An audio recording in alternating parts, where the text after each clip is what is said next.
And we are live. I am here with Keith Picklefield. No, Keith from Patriot Warrior Media. He is most famous for having um, the shit kicked out of him by Antifa and having a few broken ribs, but he's also a citizen journalist and he's recently had some run ins with social media censorship that he wanted to come on here and talk about. So take it away, Keith. Talk to my audience a little bit. Okay, so I've wondered for a while now why Antifa just didn't mass flag, my social media, my Patriot Warrior Media account, and get rid of me. But I guess maybe they just used it to keep tabs on me. So I've had tons of arguments, mostly with Antifa on Twitter or BLM but yeah, but they've never done anything, and so like lately I've been kind of not pay as much attention to Twitter and I'll pop back on. Antifa will be saying a bunch of garbage, and so one day, I don't know, 3 or 4 weeks ago, I happened to see these guys saying stuff. You can see a tweet right there, and so I didn't want to get into a big long conversation, so I just kind of did a couple flippant replies and left.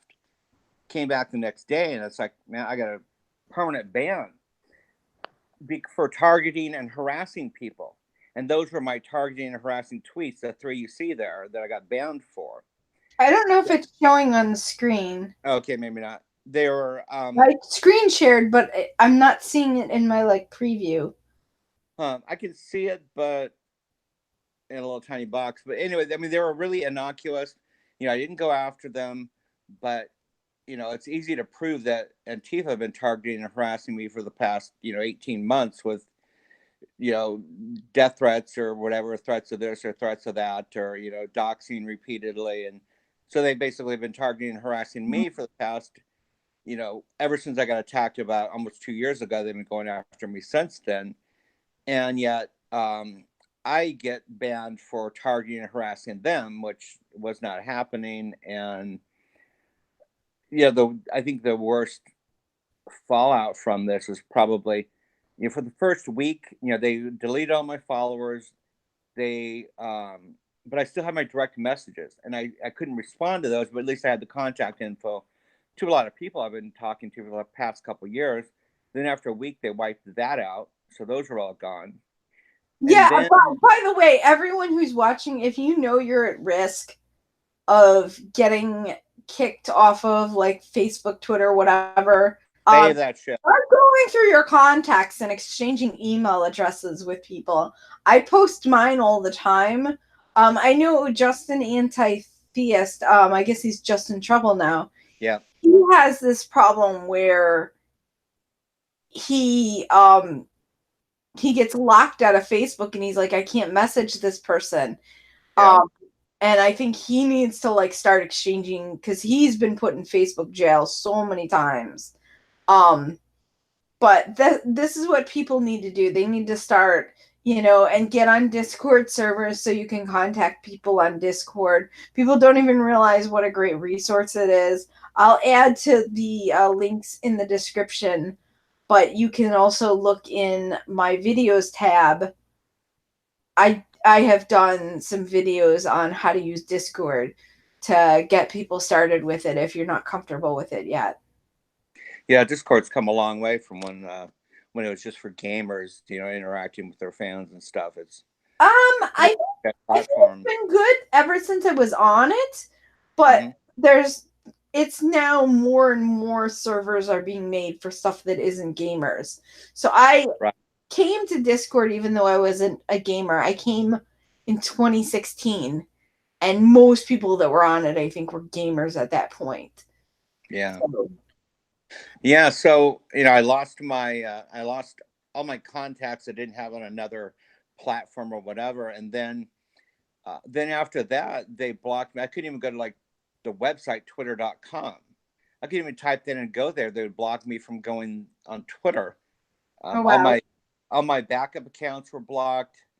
And so I finally created another account, and it's still the Antifa Stalker at Stalker Antifa. You guys can go and follow me there. I haven't really done anything with that account, just kind of sitting there until I figure out what I want to do. But Yeah, everybody go there. If you were previously following Keith, go there and you know, follow him, and when he follows you back, DM him your email address. In fact, should I give out your email address? Do you want that? I can put it in the description if you want. yeah, that's fine. So Yeah. I'll put his email address in the description, and then anybody who views this who was in contact with him on Twitter or Facebook, you can now reach out to him on email. And he is on Discord. If you join my Discord server, which is in my About tab, I don't know if you're on my server, but if anybody contacts me in Discord, I can connect you with him somehow. Yeah, and I'm also on Instagram more. I've got a political account, Patriot Warrior Media. I've got K Picklefield, which is a photography account, and then I've got another one, K Pick KPIKK, which is just all about the documenting the hurricane stuff in Florida and Puerto Rico that I did. I Ah, just started, so I'm interacting more of that because I love photography, so I'm putting a bunch of stuff on there. But yeah, I still have, and who knows how long that account, or at least a political account, will be around. I don't know. people seem to last on Instagram a lot longer than Fascist Book and Twatter. Yeah, they're less. You know, people Probably because get you banned can't share sometimes. posts, so you don't get flagged as easily. What was that? Because you can't share posts. There's no like button to share posts for anybody.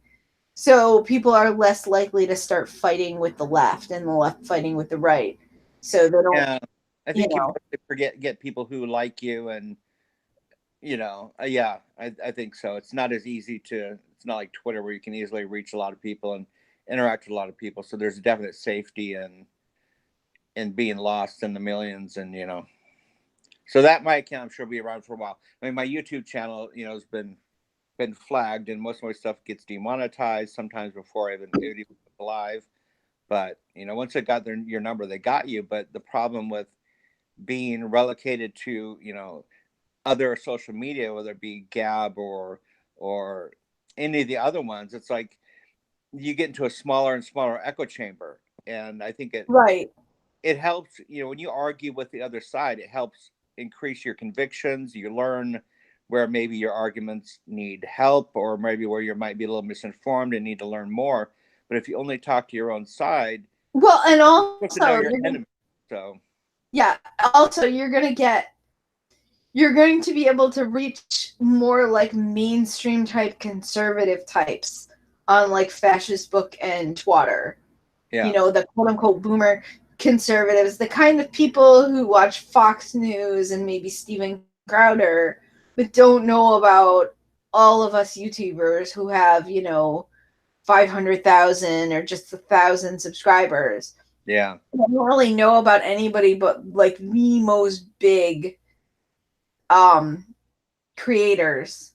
So, and I actually have a list, I'll link that in the description, of various YouTube channels that I think are really good picks to watch. So, yeah. It's a good uh, idea. and a lot of them are like 20, 30,000 subscribers. So they're not that well known, but they have good stuff. Yeah, I think they're flying under the radar. You get to a certain number, and it's harder to fly under the radar. You once your reach gets great enough. Like I had a video that reached like 1 million views in January, and it was getting like thousands and thousands of views every day, comments around the clock. As soon as it hit 1 million, it capped it off. Like all the comments stopped, all the views stopped. About a week later, then they started kicking in again. But it's like a trickle. It's like, well, I hit 1 million. They're like, okay, you've got enough reach. We're not going to let that video get seen anymore.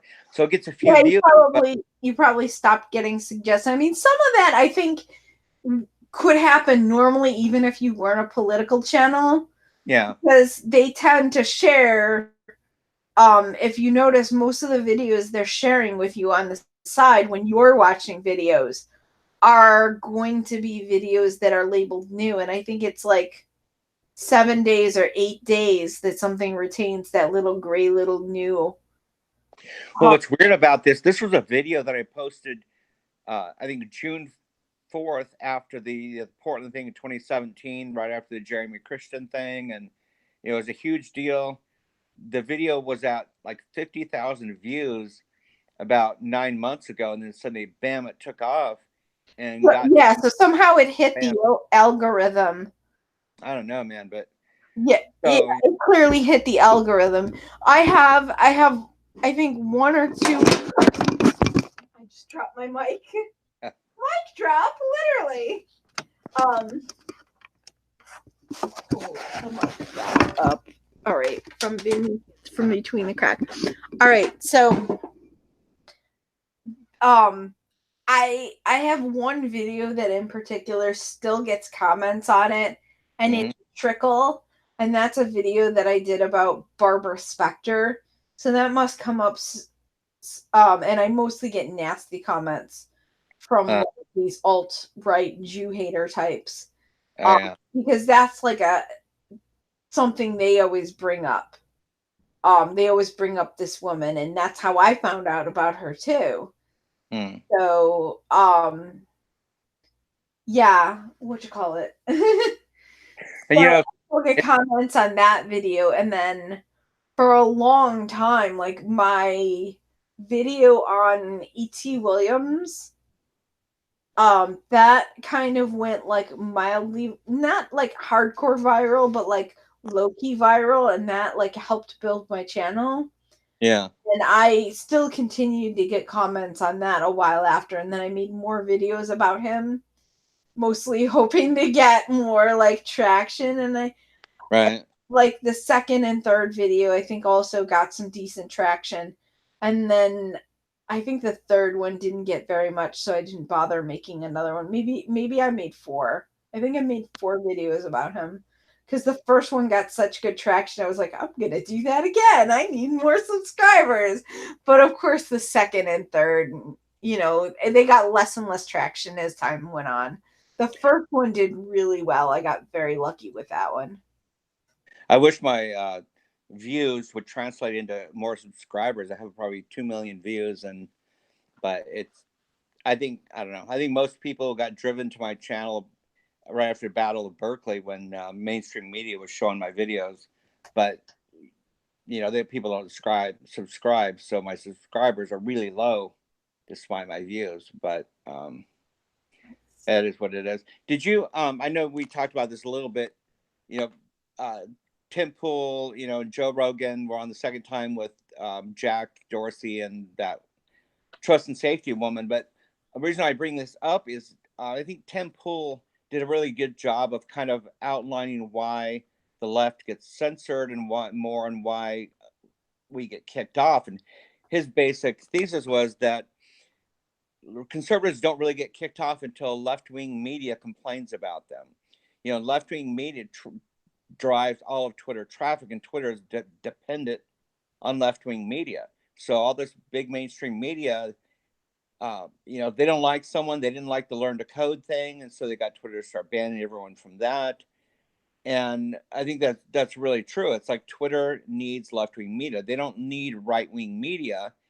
And people on the far left, if they get bent out of shape about being banned, they take to the streets and start smashing stuff. Conservatives get banned, and they bitch about it, but no one's afraid of conservatives taking to the streets and smashing things. And so we get banned by their left leaning rules in the first place. And when the media doesn't like one of us, they complain to Twitter, and Twitter has to obey because Twitter needs mainstream media to survive. And I think Tim had a really good take on that. But if people watch the second video with Joe Rogan, Tim Pool, Jack Dorsey, and that Vijaya whatever woman, Yeah, vagina.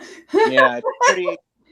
Tim goes after him, does a pretty good job of going after him and calling him out. And I think you really understand why and how are being censored and the real problem when you watch that. It's like 4 hours, but I've watched maybe 3 hours of it. It's a pretty good interview.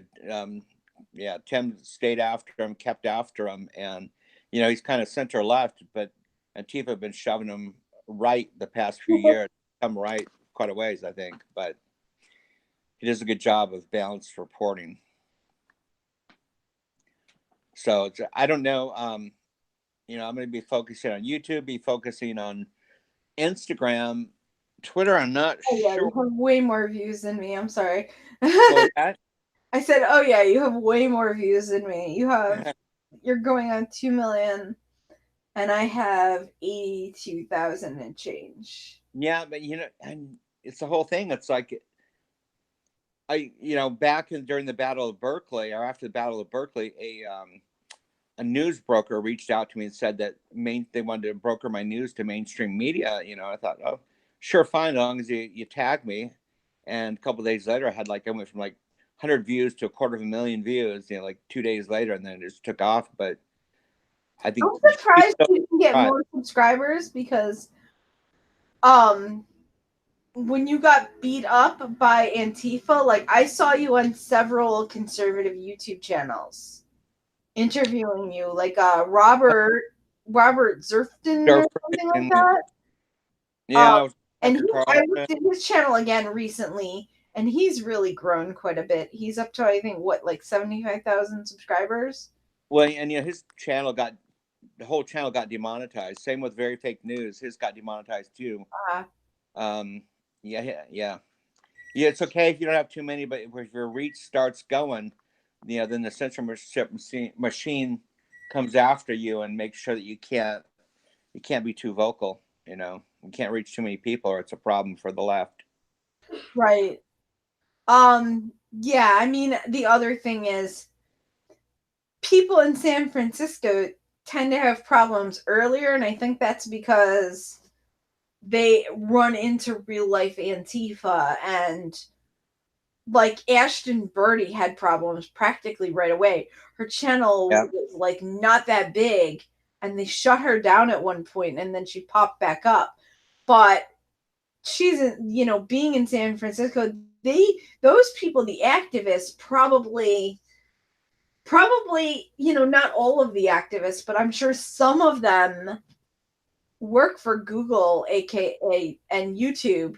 So like they probably can get to somebody who works there who can and they probably have like trusted flaggers within Antifa. It's shocking that the mainstream society, and a lot of people, normies, do not even realize this.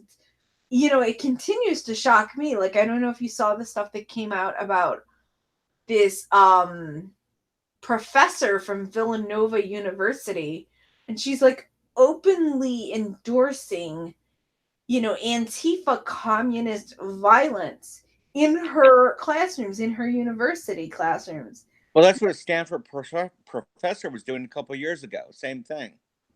Which one? I know that I don't know who. I don't remember. It was we a while took back. on that long neck guy.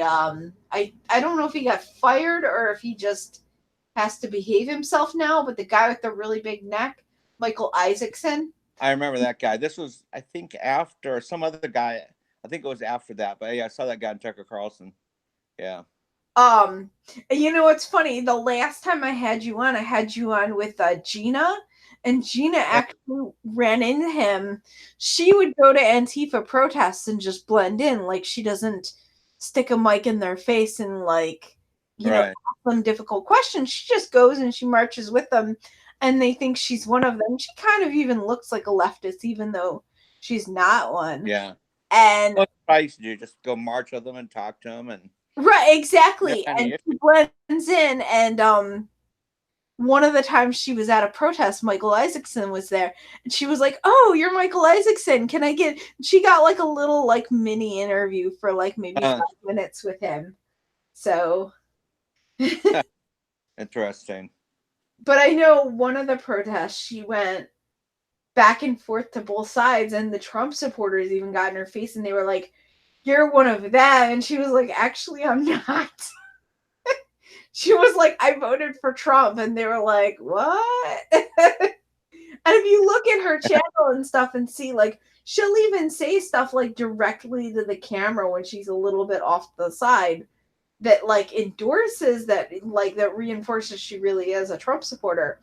But because she doesn't, one of the reasons why some of these people like get to where they have problems when they go to Antifa protests is because they um, they go and they stick a mic in the face of the Antifa protesters, and they're like, "Why are you here?" Da, da, da, da. And she doesn't do that. She just goes, she blends in, and this is what's going on. And I think part of it is she's just kind of like intrigued by it, but also like I actually like the fact that she covers it non-confrontational, because then Yeah. you get to see these people in their actual element as opposed to them putting themselves on defense for you. Well, the weird thing was, I mean, they never complained about me photographing them or talking to them or shooting video of them. And in fact, afterwards, some people accused me of being Antifa because it's like, well, how would you be able to be with them all the time and take their picture and video if you weren't? It's like, you can't do that. And it's like, well, I did it until they If found you keep out. your mouth shut, yeah, you were undercover at first. Because I Yeah. remember you were even kind of I found out later that it was one of us. I already suspected it was, but you were you were at one of the first things that woke me up politically. So Sarah gave a talk in San Francisco.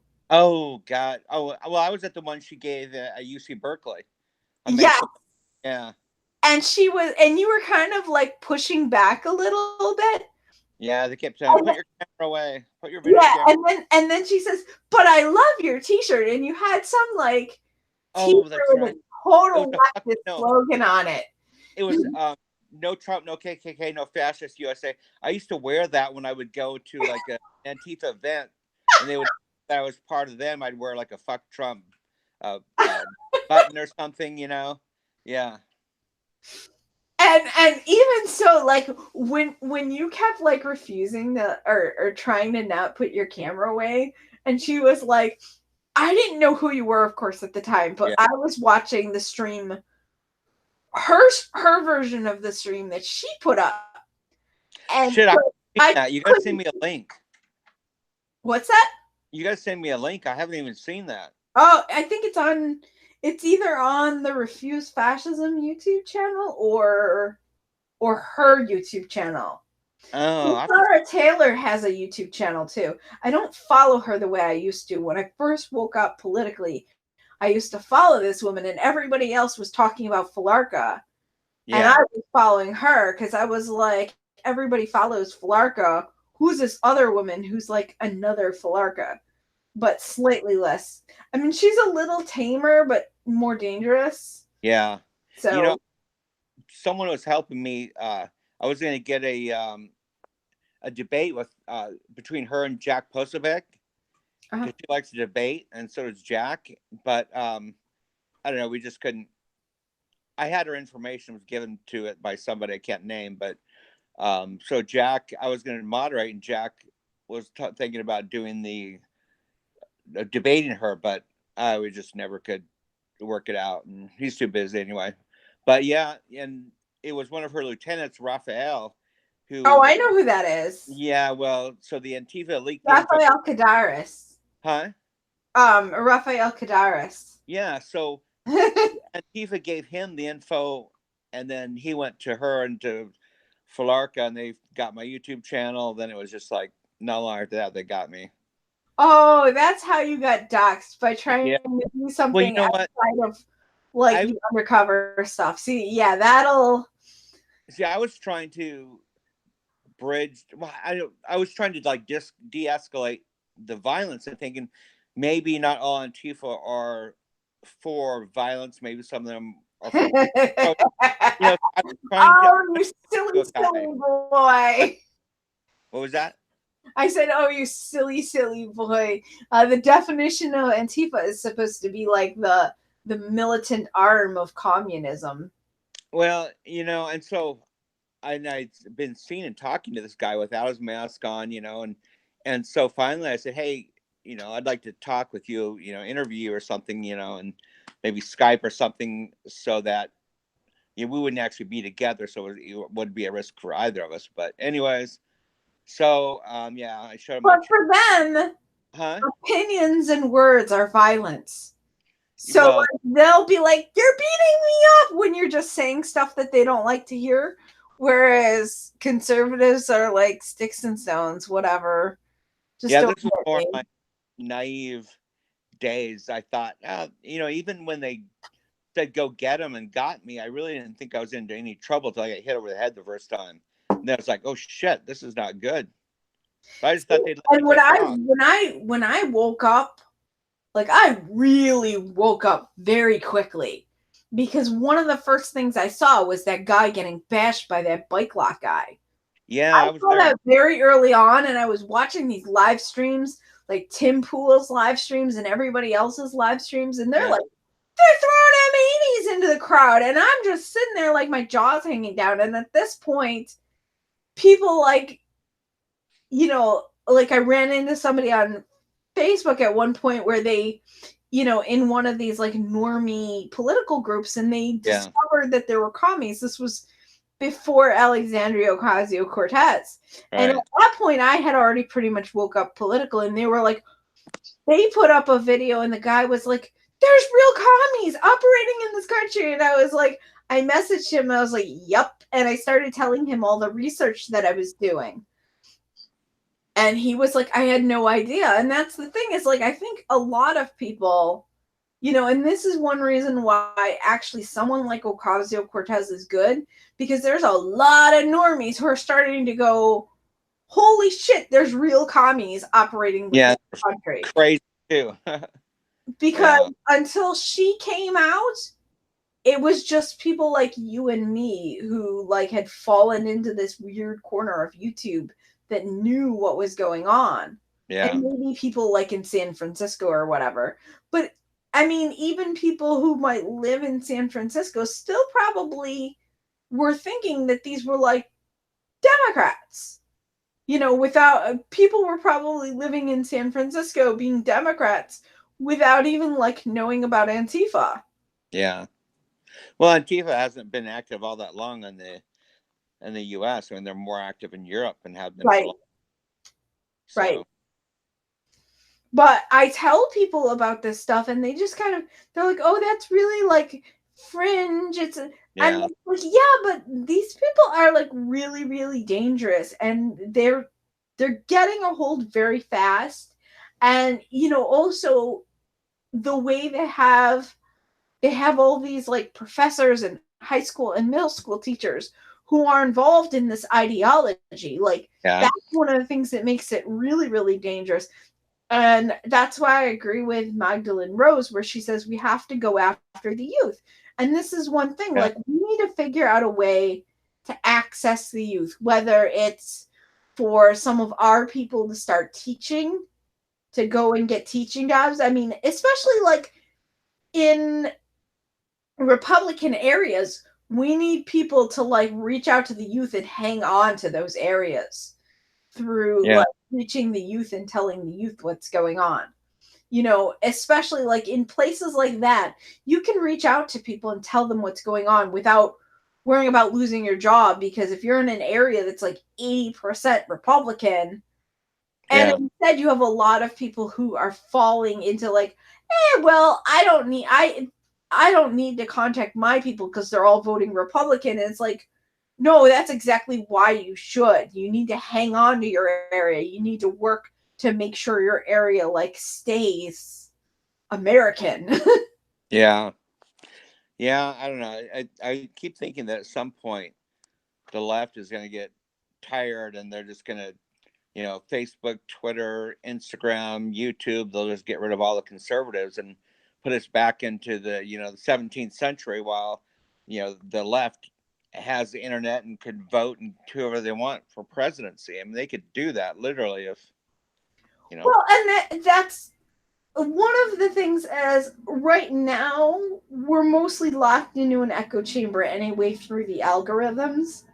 yeah, So I always emphasize to people like go through like your Facebook, because everybody has Facebook friends that are like somebody they don't even know in real life, or they knew them 10 years ago or 20 years ago or whatever. Everybody has like people they went to high school with, people or they went, people you friended because someone else friended them or you don't really yeah, know. exactly. Or I mean, maybe not everybody. There's some people that would only friend people they knew in real life, but like a lot of people have, people that just friended them, or they met them over like somebody else's status, or like they took a class with them, 10, 15, 20 years ago or whatever. People that they can afford to lose that person. It's not an actual friend. So I Yeah. say, like, email or DM these people, go through your emails for these people. Find one or ever, if everybody does this, find one or two or three or four, five people, like start reaching out to people that you barely know. Hi, how are you? Haven't talked to you in a while, and then, oh, what do you think? Pick some, like, bland kind of political video, something that's not too crazy, and, Hmm. send it to them and be like, what do you think of this? Or I went through my text contacts during Kavanaugh, and I messaged a few people, hi, how are you? And one of them, like, that developed into a conversation, and I asked her if she was following the Kavanaugh stuff, and I Hmm. was able to kind of develop. I mean, she was already like leaning towards like the conservative stance on the Kavanaugh hearings. So Yeah. I like occasionally send her stuff, we all need to do this. We all need to try to, like, anybody who's leaning conservative, like, try to nudge them to get them more information. If you have someone who's like conservative, and it's very easy to find, if you're still on Twitter and Facebook, it's very easy to find these like normie conservatives who are just like, they know Fox News and Yeah. the Blaze TV and Twitter. I'm already saying Twitter, and like, Steven Crowder, Mark Dice, like, they know these people who are big. Like, send them some videos by smaller creators, like, try to get them opened up to like learning more stuff, Yeah. and being in more circles where they're going to see more information. You don't have to be like shove it at them, and like, I'm on Discord servers, and occasionally, like, people will make comments, and you, especially, you can often send out a lot of the anti SJW stuff, because Hmm. people are making fun of a lot of this far left stuff. People are making fun of like the push for trans, so send them a Yeah. video about somebody making fun of trans, and hopefully, maybe these people will end up subscribing to that channel. Like, you don't want to be too pushy with it, to where like people are going to go, oh, this is the person on our Discord server who's here to push conservatism on us. You don't want to do that, but get out there and be on channels and interact with people. And if there's any sort of like where somebody is already saying something, like, go with it, send Yeah. me a DM and be like, oh, you were talking about this, here's some more information about the transgender movement, and if somebody's like making fun of it, send them more information about us making fun of it, or ask them, like, hey, do you know they also have child drag queens, and send them a video about the child drag queens, or ask, if somebody like is already kind of anti SJW minded, send them something else and be like, oh, did you hear about this one?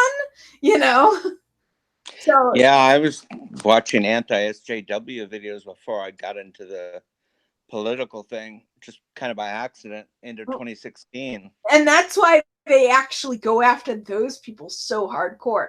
They go after the anti SJWs more than they go after people like Richard Spencer, because that Yeah. But look at all the problems Carl Benjamin, Sargon of Akkad has gone through. exactly, that's exactly who I was thinking about. Yeah. And then you have other people who have kind of pulled back from it, but like Chris Raygun already has a lot of that content up, Yeah. and they get mad at him that he doesn't make more. Is he But still with Lacey Peterson? I don't know. I don't. Is that her last Yeah. name? Oh no, that's Lucy Green. Lacey Green. I'm sorry. Yeah. Um. But yeah, I don't know. I haven't heard anything. I subscribe to him, but I don't watch a lot of his videos, so Yeah. Me too. YouTube doesn't usually put them in my subscriptions tab. but I know he put up one video where he was saying that people were DMing him and tweeting at him on Twitter and saying, like, why aren't you doing more for the conservative movement? And he was just like, dude, I'm a liberal. Leave me the heck alone. Like, he's an anti SJW. He's not really a conservative. He's not really, but he does make fun of the SJWs, and it still helps us to Yeah. have a lot of people out there who do that. Well, people were pissed that Lacey Green basically got red pilled. People were pissed at her, man. Oh, the left got really mad. Yeah. I used to tweet about her a lot. I used to her videos and that some of the shit she used to push on YouTube and also off on her blogs is just. I used to tweet about that. She drove me crazy. I couldn't Yeah. stand.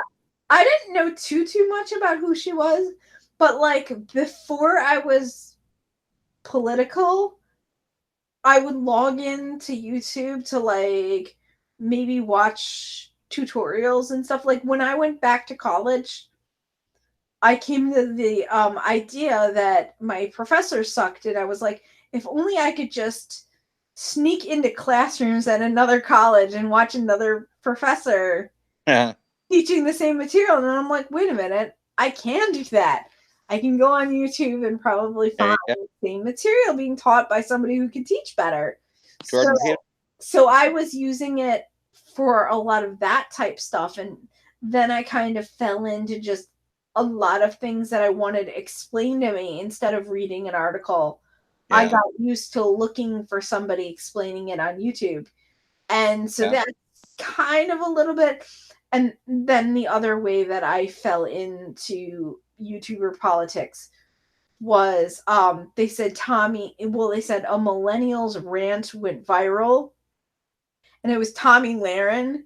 So instead of looking for her on Facebook, I looked for her on YouTube, and then I somehow from there through like the suggested videos, I ended up seeing a lot of like local newscasts that were probably like from Fox affiliates, maybe ONN, but I wouldn't have connected it. yeah. And and also this was probably before the mainstream media was even getting crazy, because I remember like I would see a lot of stuff and they kept mentioning Ann Coulter.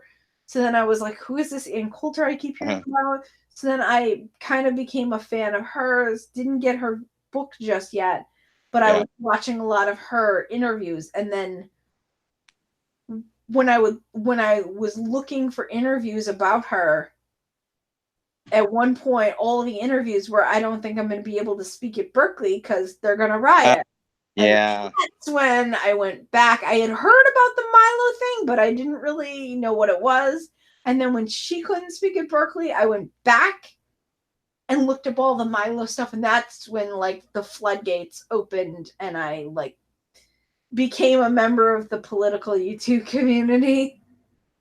That's how the I got it ended up becoming an oath keeper as they I was trying to recruit people to help defend Ann Coulter in the school and stuff.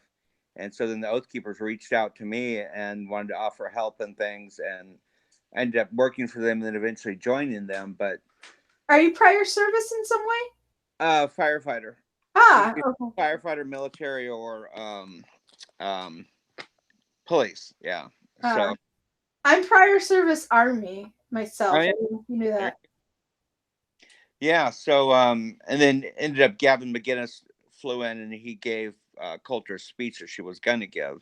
Yeah, So, yeah, I saw it on a live stream. yeah, yeah. But so you saw me at that Star Taylor thing.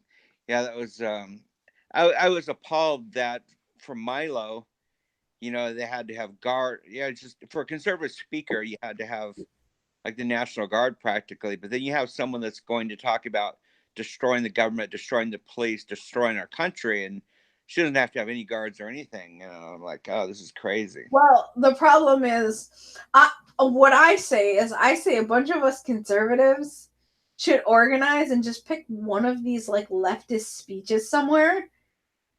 Not to the extent that they do, but I still say like we should get like a whole huge group of people, organize it, and just not like violence, but like go and like shout them down and start banging on pots and pans and stuff. I think we should do that at least once and see Give how they fucking like it.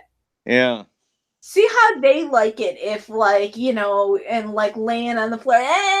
Like especially you have an incidents where they're starting to pull the shit on conservative college campuses. Yeah. One of my last videos was Liberty University has 30 activists pushing an LGBT agenda at this not only Christian college, but it's also a politically conservative college, which hosts people like Candace Owens and Janine Hero and stuff like that to come speak to the campus. So they're more than just like, okay, people are politically conservative because they're Christian. Like they actually promote political conservatism, and they have these 30 pro LGBT activists, and I say these kids need to organize and push back against this. Yeah, exactly. I mean, they are the minority, but they get shit done because they're the loud minority, and people won't push back against it. Not in a way and that by would the work. time people get mad enough to want to push back against it, it's too late. Yeah. So that's one of the problems. I mean, I have some online friends who go to Liberty, and they tell me that people are, even though it's a politically conservative university, most of the people are like they're too nice or they're not that political. They're conservative, but not involved. Exactly. They're not really interested in being activists. I think also part of it is they probably don't understand how to be activists. All they need to do is organize a bunch of people and get in these people's faces and say, like, no, you're not going to come in here and sit here and change our culture. Who do you think you are? They need to get in their face and scream that to them. They need to scream to them, who do you think you are? Purposely coming to our university trying to change our culture. Who do you think you are? Who do you think you are? Where do you get off? Yeah. Well, yeah, colleges you can get social justice degrees, and so colleges are training and turning out activists and on the left. 95% of the schools out there are left friendly. And yet you have 30 people who are leftists who chose to go to one of the handful of right-wing schools. Why? Because they even admitted it in an interview. They want to change the culture. How dare they?